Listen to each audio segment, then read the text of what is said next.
예, 안녕하세요. 안녕하세요. 예, 4강 시작하겠습니다. 4강도 3강에 이어서 그 사수의 중요한 몇 가지를 뽑아서 이렇게 알려드리겠습니다. 예, 이렇게 해서 요 한국통사는 이렇게 설명하고요. 자, 철학고전, 문학고전이 이어지고요. 전통놀이, 생활고전, 서울학고전. 특히 생활고전 같은 게 재밌는 게 많습니다. 조선 후기에 보면 토정비결이라든지 정감록 이런 것들이 어떻게 탄생하고 이런 얘기이기 때문에요. 관심 있게 봐주시고, 지금 우리가 이제 여러 역사 중에 광개토 태왕을 왜 중요하냐면, 이 시호라든지 존호 같은 것이 가장 강렬하고 그것이 비석으로 남겨져 있는데 이것은 당대 기록이니까. 돌아가시고 3년 후에 세워지는 거니까. 그러니까 414년에 세워진 이 광개토 태왕비, 광개토 태왕 성능비라고 해요. 자, 그래서 일면 사회행에 보면 국강상, 광개토경, 평안, 호태왕. 이게 정식 시호가 되겠죠? 국강상. 네. 자, 그리고 저는 이 호태왕이라고 부르는 건 옳지 않다고 봐요. 왜냐면 많은 사람들이 호태왕을 큰 걸 좋아하느라고 해석을 하더라고요. 이런 일은 없습니다. 어떻게 태왕에다 앞에 수식어를 붙여요? 수식어 붙일 수 없습니다. 왕은. 예? 그러니까 어떤 존호나 시호를 붙이는 거지 형용사를 붙일 수가 없어요. 그러니까 호태왕은 안 되는 거예요. 근데 너도나도 호태왕이라. 그리고 들어보셨죠? 큰 걸 좋아하는 왕이 호태왕이라고 했다고. 호와 태는 결합될 수가 없는 거예요. 태왕은 전혀. 그럼 호는 뭐냐? 앞쪽에 있는 문장에 있는 수식어인 거예요. 수식어. 그러니까 태왕이가 태왕. 그거 확실하게 제가 말씀을 드릴게요. 왜? 그 다음에 신라 호태왕에 보면 국강상 관계 토지 호태왕 이렇게 돼 있죠. 토경과 토지는 같은 거니까 같은 의미로 받아들이니까 지경으로. 그 다음에 그 옆에 모두르 묘지가 있습니다. 사실은 연모묘인데 연모묘인데 잘못 알려져 가지고 그 연모가 죽어서 그 관을 광개토형 능이 있는 옆에다 모셔달라고 그래서 그 관을 수레를 끌고 온 사람이 모두루예요. 그런데 이제 모두루 묘지로 알려져 있죠. 사실은 연모묘예요. 근데 뭐 이름이 그렇게 돼 있어요. 여기 보면 국강상 광개토지 호태성왕 이렇게 써 있습니다. 예. 그러니까 태자다 성자를 붙여준 거죠. 자, 이렇게 해서 광개토 대왕에 대한 기록은 크게 이렇게 3개가 있다. 3개가 있다. 그래서 여기 보면 실제 광개토장 가면 육안으로 이렇게 다 보입니다. 이렇게. 보이죠? 이렇게. 하나, 둘, 셋, 4번째. 그래서 육안으로 보면 글자가 다 보입니다. 지금도. 그 다음에 여기도 광개토장, 여기 평안, 호태왕. 보이죠? 그리고 여기 국강상. 이렇게 보이고, 요새는 이제 이 우물정자. 요게 관심이 많죠. 왜냐면 이것이 광개토 대왕의 정복 루트에 나타나는 기호이기 때문에 집안부터 시작해서 신라 호총까지. 그러니까 이 신라의 호총이라고 하면은 호라는 이 솥단지가 나온 무덤이라는 뜻이에요. 근데 이것은 신라 땅, 경주 땅에 주둔했던 고구려의 군대, 당주죠, 고구려 장군들이 있다가 아마 죽었거나 또는 광개토 대왕 제사에 참여했을 때 거기에 참여했던 신라의 태자가 아마 인질이 풀려서 신라에 와서 사당을 세우고 그 일을 해야 되니까 아마 그때 사당에 뒀다가 죽으니까 무덤에 간 것이 아닐까. 하여튼 어떤 형태든지 이건 신라가 만든 건 아니고 고구려에서 어떤 형태든지 신라 땅에 광개토 대왕의 사당이 있던가 아니면 집안에 국내성에 있었던 어떤 신라 사람이 가지고 왔다든가 하여튼 이게 이렇게 그래서 3개가 가장 크다. 역사적 사료로서 하나를 보겠습니다. 자, 우리가 국강상이라는 것은 나라의 기본이 되는 국립묘지라는 뜻입니다. 어느 단위든. 그러니까 국강이라는 것은 강자가 북두칠성이에요. 그러니까 나라에서 가장 성스러운 북쪽의 어느 언덕 정도로. 그러니까 거기는 되게 성스러운 거예요. 마치 용이 있어가지고 마치 하늘로 가는. 근데 그 하늘 끝에가 바로 북극성이 있어요. 그런 지리적 위치를 갖기가 쉽지 않아요. 지금의 국내성에 광개토 태왕 능 있는 데가 그런 자리를 가졌습니다. 그래서 기록에 보면 광개토 대왕이 돌아가셨을 때 황룡의 등을 타고 하늘로 올랐다고 그랬고요. 주몽도 황룡 타고 올랐다 그래요. 그러면 진짜 황룡이 내려왔다는 것도 되지만 사실은 그 지형이 황룡인 거죠. 그래서 그 황룡 위에다가 무덤을 두면 조상씨는 왔다 갔다 하겠죠. 돌아갔을 때 북극, 자기의 조상이 있는 북극으로 갔을 때는 올라간 거고, 또 나라에 위기가 있을 때는 또 내려오는 거고, 그래서 그것을 우리는 국강상이라고 부른다. 그러면 국강상 광개토경이세요. 광개토경. 그죠? 국강상 광개토경 평안 호태왕이에요. 광개토경을 했기 때문에 평안인 거예요. 그러니까 평안의 목적이 광개토경, 광개토경의 목적이 평안이에요. 그러면 광개부터 보겠어요. 광이라는 건 뭐냐면 개라는 것은 국가의 영토를 엄청나게 넓혔다는 거예요. 엄청나게. 그러니까 개라는 것은 되게 외적인 겁니다. 외적인 거. 그 다음에 광은 인민이 먹고 살 수 있는 국내적 토양을 키웠다는 뜻이죠. 그리고 우리말로 하면 이것을 기업이라고 보면 되죠. 기업. 그리고 이것은 수출입이 되겠죠. 이렇게 분리하면 됩니다. 광계란 말 속에는 그 두 가지 뜻이 있다는 거죠. 그래서 광계와 토경 또는 광계와 토지가 같이 겹쳐 있는 겁니다. 왜냐하면 백성들이 먹고 살 수 있는 넓은 땅을 차지해야 되죠. 그 넓은 땅이라는 건 뭐냐면 땅이 넓다는 의미가 아니라 외적이 쳐들어올 때 방어할 수 있는 지역이 크다는 얘기예요. 방어 1구역, 2구역, 3구역, 4구역, 5구역에서 방어막을 설치할 때 땅이 넓을수록 좋잖아요. 그런 의미입니다. 그리고 땅이 넓으면 그만큼 개척할 땅이 많아지는 거죠. 그러니까 땅을 개척하고 그다음에 바다를 개척해서 해산물을 취득하고 북쪽의 유목지를 취득해서 소, 말, 양을 가져오고 이런 것을 우리는 개라고 부르는 겁니다. 개. 그래서 이게 땅 이걸 지로 바꾸면 되죠. 토지 또는 토경. 그래서 광과 토, 개와 경은 서로 연결되는 것이다. 네? 외부의 땅을 넓히고 내부의 땅을 개척해서 백성들을 정말 먹고 살기 좋게 한다. 그러면 이렇게 보시면 돼요. 요 개가 이렇게 네모난 거예요. 영토니까 사방이니까. 영토 넓히면 광은 이렇게 먹고 살 수 있는 여러 위치를 주는 것. 자, 그러면 이 광개토경의 목적이 뭐냐 이거죠. 그게 바로 평안입니다. 평이라는 것은 외부에 있는 모든 세력을 묶었다는 뜻이에요. 그래서 이것을 줄여서 평천하라고 부릅니다. 평정이라는 의미가 아니라요, 균등이라는 뜻입니다. 균등. 자, 여기 강대국 있어요. 약소국 있어요. 부국 있고 빈국 있어요. 근데 이게 하나의 천하예요. 고구려의 천하. 그러면 고구려의 천하는 빈국이 부국한테 업신여기고 강국이 약국을 업신여기면 안 되는 거예요. 균형을 맞춰줘야지 천하가 유지되니까. 그러니까 고구려의 연합적 정권의 중심에는 태왕이 있고 각 지역의 그런 세력들을 조정해 주는 게 평천한 거예요. 평천하. 여기 평천하라고 불렀던 거예요. 아마 우리가 수신제가 치국 평천할 때 그런 의미입니다. 그러니까 천하라는 것은 나라가 없는 거예요. 뭐냐? 중앙에 태왕이 있는 지역이 천자고, 중국으로 말하면 천자고, 그 천자에 복속된 여러 제국들이 이렇게 연합적 성격을 가지고 있는 거죠. 누충적으로. 그때 태왕이 천하를 조정해서 안정하게 만드는 것. 이것을 우리는 평천하라고 부르는 거고요. 그래서 균등, 균평이라고 부릅니다. 균평. 그러면 안은 뭐냐? 이것은 내치입니다. 내치. 반란을 없애고, 불만자도 없애고. 그래서 평안도 똑같은 말이죠. 요 앞에, 그러니까 광계와 토경과 평안이 다 같은 말이에요. 이렇게. 이렇게. 세 개가. 이렇게. 그러면 금방 이해하기 쉬울 겁니다. 그래서 이렇게 하니까 어떻게 되는 거예요? 광계를 해서, 토경을 광계를 해서 평안하니 최고란 뜻입니다. 호라는 게. 호라는 것은 여기서는 모든 것이 이루어진 가장 좋은 형태다. 그러면 우리는 호고, 그러면 중국은 뭐냐? 중국은 효죠. 왜냐면 그 통치기관에, 그래서 왕 앞에 다 효를 붙였잖아요. 그러니까 이 효를 붙이거나 우리는 호를 붙였다는 거죠. 호. 광개토대왕이. 그래서 호태왕이 아니라 평안호 태왕이다. 평안에서 고구려를 가장 좋은 상태로 만든 태왕. 이렇게 번역해야 된다. 근데 이렇게 번역을 안 하더라고요.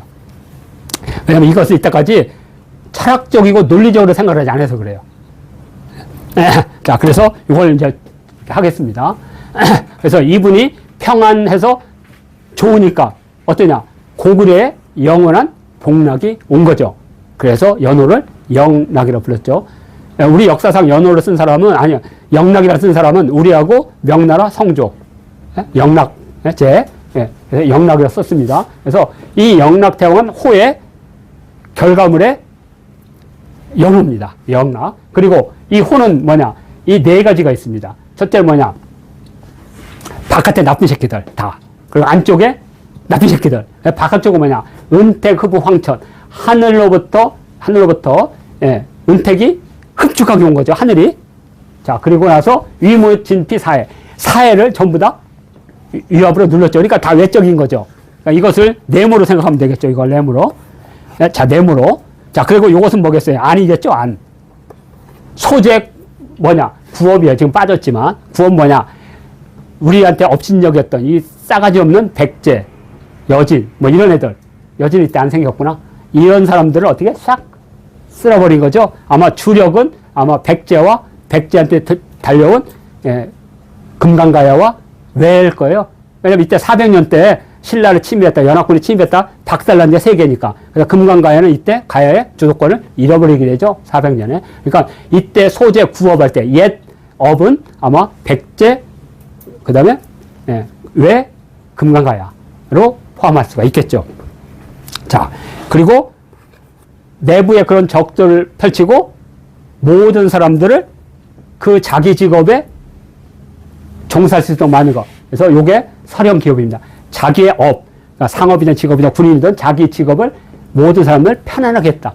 그러니까 금방 만들어지죠. 똑같이 이것도 앞에 대외적인 것, 대내적인 것, 되게 논리적인 글이라는 걸 알 수가 있죠. 그래서 어떻게 됐냐. 이걸 하니까 국부는, 나라의 부는 엄청나게 부유해졌고 백성들은 배불렀고, 이 은이라는 게 여자가 이렇게 아이를 뵌 모습이에요. 그래서 풍족하다는 의미를 가져요. 풍족하다. 그러니까 예전에는 여성들이 아이를 뵀다는 것은 풍족하다는 의미를 가져요. 그래서 은이라고 합니다. 그래서 국부민은, 그럼 이것은 국가가 엄청나게 부유했다는 의미를 이렇게 표현합니다. 그러니까 이 호의 결과물은 국부민은, 그리고 국부민은 어디서 오느냐? 오곡 풍숙에서 오는 거죠. 오곡 풍숙. 풍성하게 곡식이 익어서 백성들이 국부민을 했다는 거죠. 그러니까 관계청이 얼마나 논리적인지 알겠죠. 그래서 그 업적을 기록한 거예요. 그 업적. 그래서 성능입니다. 거기 보면 나오니까 성적을 기록했다. 그분의 업적을. 자, 이렇게 해서 광개토대왕의 우리가 시호를 명확하게 한자적으로 풀이해야 됩니다. 이게 제가 생각하는 한자 인문학이에요. 그냥 단순하게 광개토대왕, 큰 것을 좋아하는 거, 삐. 그래서 광개는 토경이 목적이다. 토경을 했다 이거죠. 그래서 어떻게 됐냐? 광개 통영이니까 나라가 평안했다. 외부적으로는 평천화가 됐고 외부적으로는 안녕이 됐죠. 안녕. 그죠? 예. 자, 그리고 이 평천화가 되니까 호했다 이거죠. 모든 것이 다 잘 이루어졌다. 그래서 백성들은 여기에 북부는 민원하고 오국은 풍숙한 땅이 됐다. 이 광개토장비에 있는 한 나라의 모습을 한번 보십시오. 막 우리가 지금 현대에 수없이 많은 변화가 있지만 저 이거 다 아픔을 겪어가는 과정이라고 봐요. 민주주의라는 게 프랑스 200년이 걸렸는데 수없이 변화를 거치면서 이런 나라가 됐으면 좋겠어요. 국부민은 오곡풍숙보다 오곡은 뭐라고 하죠? 경제 발전 뭐 이렇게 번역하면 되지 않을까. 오늘은 요 광개토장비 시호에 대해서 간단하게 한번 본 거고요. 요것도 있습니다. 삼국유사에 보면 기삼칠일이 있어요. 예? 곰족과 호족이 환왕한테 와서 인간답게 살려면 어떻게 했어? 했더니 뭐 했어요? 쑥 1조, 애 1조, 산 20매. 근데 웃기잖아요. 100일 동안 햇볕을 보지 말았다면 마늘을 100개를 줘야지. 20개를 왜 줬냐. 그것도 우리가 많이 속는 게 371. 아이 낳았을 때 못 가죠. 그것은 371은 북두칠성의 기운을 천기운, 지기운, 인기운에서 만들어진 숫자예요. 그러니까 이 20일간 전혀 관계가 없는 거예요. 우리가 371을 할 때 37은. 그럼 37은 도대체 뭐냐 이거죠. 이것도 제가 어디 논문을 준비하고 있는데 우리 고조선의 20진법에 관한 연구를 하고 있습니다. 제가 20진법. 지금 마야력은 20진법이죠. 마야력은. 근데 우리 전통적으로 20진법이 있었어요. 저는 이것이 20진법이라 보고 있어요. 자, 어떻게 20진법이냐 보겠습니다. 자, 영의 일주라는 건 뭐냐면 쑥 한 다발입니다. 근데 이 한 다발이 도대체 몇 개냐? 이것도 논문이 하나 있어요. 딱 하나. 쏙. 필요하시면, 저기, 카톡으로 얘기하세요. 제가 바로 보내드릴게요. 딱 한 개 있습니다. 이분이 마지막에, 애 일주는 20가닥이다. 이게, 주라는 게, 단위사라는 거예요. 단위사기 때문에 요게, 근데 실제 우리가 해봤어요. 답사를 가서 들에 있는 들쑥을 잘라가지고 우리 어른들이 한번 집어봤어요. 그랬더니 평균 20개 답더라고요. 손이 큰 사람은 25개, 손이 작은 사람은 뭐 15, 17개. 근데 평균 20개가 나왔어요. 묘하죠? 그러니까 딱 20개, 딱 되죠? 그리고 마늘이 달랜지는 관계없습니다.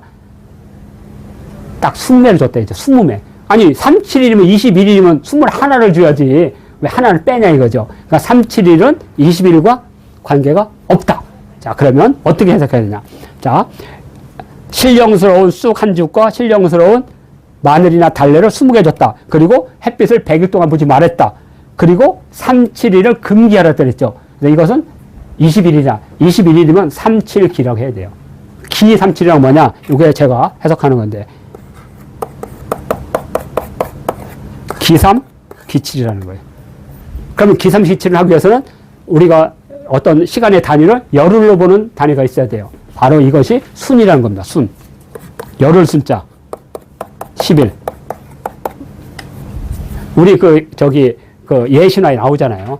태양이 10개가 떠서, 백성들이 살기 힘들으니까 그때 예라는 사람이 와서 9개를 잡아서 묶어가지고 동쪽에 부상에다 묶어놔서 하루에 한 번씩 뜨라고. 그래서 열흘이면 한 바퀴 돌아서 이걸 1순.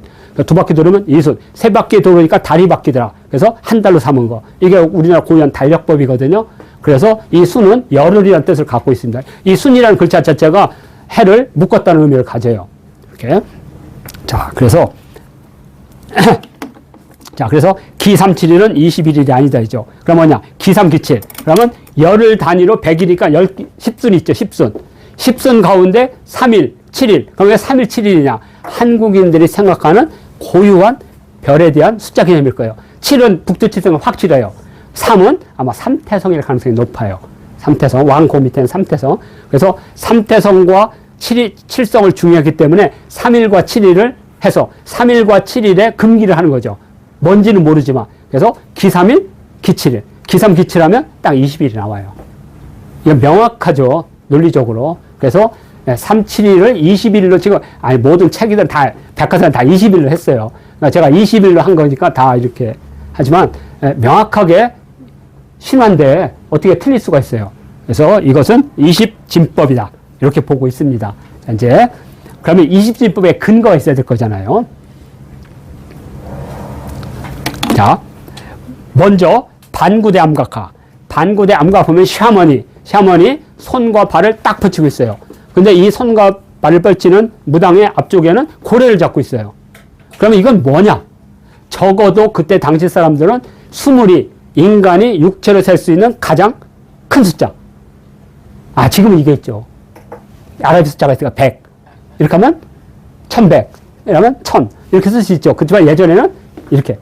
티벳부터 시작하는 모든 암각화의 가장 큰 숫자는 20이에요. 손과 발. 20. 그래서 이것은 풍요를 뜻하는 거죠. 최소한 고래를 많이 잡을 수 있는 무당이 지금 기원하는 거. 20이죠. 이 진법. 그래서 여기 20진법이 있고.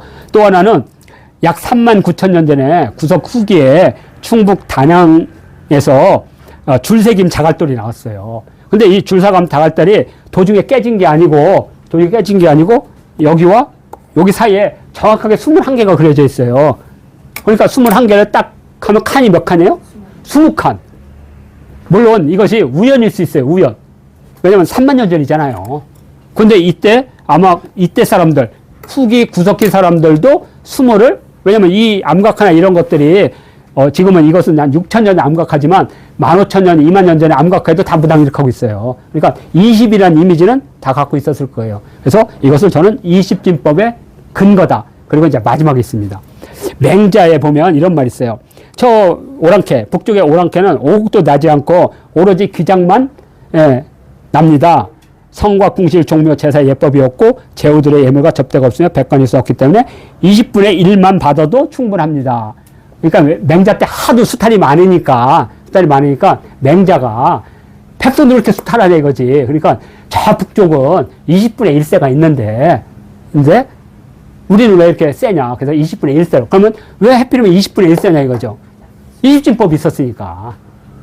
그렇죠? 네. 그러니까 이런 것들이 바로 역사에서 기371을 20으로 계산했을 때 이 근거들을 이렇게 발견해서 역사를 고증하는 거예요. 그러니까 역사는 어떻게 보면 탐정과 같은 이야기죠. 재밌는 이야기. 자, 이렇게 해서 한번 우리 역사 고전에서 해석법이라든지 또는 새로운 창의적인 방식, 누군가 닫힌 시각이 아니라 열린 시각으로 역사 고전을 보면 한자가 갖고 있는 묘미, 그리고 그 안에 담겨있는 인문학적 관점을 우리가 볼 수 있다. 이렇게 하고, 자, 이제 이렇게 해서 제4강 마무리를 하겠습니다.